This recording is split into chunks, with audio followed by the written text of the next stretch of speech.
અરે યાર એક એક્સિડન્ટ થયો જોરદાર, નથી લાયસન્સ યાર, વીમો નહીં કરાયો બાઇક ઉતાવળમાં પણ મને થોડી ખબર હતી આવું થવાનું યાર, લાયસન્સ વગર નથી વીમો. મિત્રો તમે જુઓ લાયસન્સ અને વીમા વગર કેટલી તકલીફ પડે છે ને એ તમે આજે આ વિડીયો પરથી સમજશો.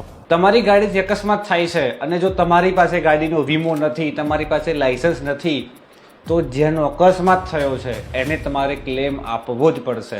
માની લો કે તમારી ગાડીથી કોઈ એવા વ્યક્તિનો અકસ્માત થયો છે જેનો પગાર મહિનાનો 50,000 હતો, તો તમારે 50,000 એમ કરીને કોર્ટ ગણશે.